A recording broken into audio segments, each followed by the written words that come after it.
mean, the way I got into running when I was younger was in PE, you have to do the presidential physical fitness test, and there's a 1 mile run. And I remember one year, I think I was the fastest kid in my class, and and I won, and so that was sort of motivating. So the next year, I was like, oh, I'm going to train for a month leading up to it. I'm going to run 1 mile every day to like practice for it, and that was 6th grade.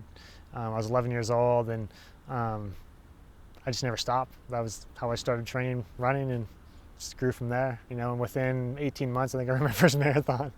So kind of crazy.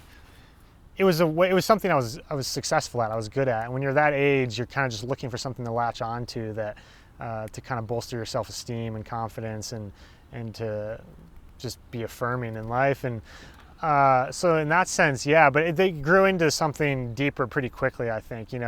Even at that young age, you're not really like thinking like philosophical thoughts about it. But within a year or two, it was definitely this daily habit that I couldn't do without. And I was kind of already just like really into the whole cliche, like the runner thing of I need to go for a run, like need the endorphin rush and all that. And obviously it's evolved in the past, 17, 18 years or whatever. But yeah, from the beginning, it pretty quickly it became something really important in my life. My college cross-country and track experience was really key in getting me into mountain running, because I was running in Colorado Springs, and Pikes Peak is right there. And my assistant coach had run the Pikes Peak Marathon a couple of times and done pretty well. I think he'd been on the podium. He'd also run the Leadville 100 once, and he was always just sort of he was this big, bearded, kind of grizzled mountain man guy, Paul Koch. And so everyone on the team just kind of held him up as like the ultimate in hardcore mountain running. And so, I don't know, I guess, and every Monday we would go on a long run while we obviously did track workouts or speed workouts during the week, but every Monday we'd go on a team long run, take vans up in the mountains, and run for 2 or maybe 3 hours.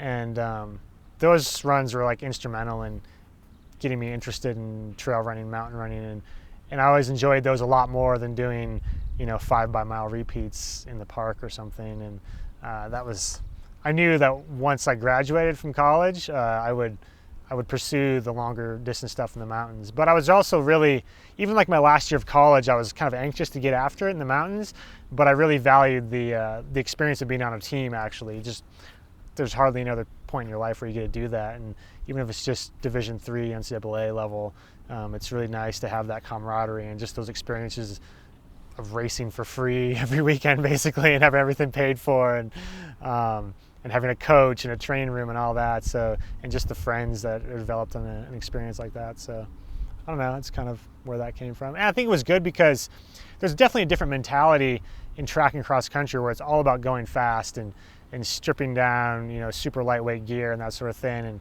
And so when I started doing a lot of running in the mountains, I just sort of naturally brought that philosophy to it, and didn't see the necessity for carrying a water bottle or, I don't know, a Camelback or, all that kind of stuff. It just seems silly when you come from a road and cross-country background or track background. Yeah, it was cool. Actually, my freshman year of college, 2001, it was after the cross-country season, so like November. I remember it was the week before Thanksgiving. I was like, I'm going to go run up and down Pikes Peak. You see it every single day from your dorm room. And I went and did that, and it went really well. It was the longest I'd ever run. It was like 4:45, 4:48 or something like that. And there was some snow at the top, but it's mild down there, so November wasn't bad.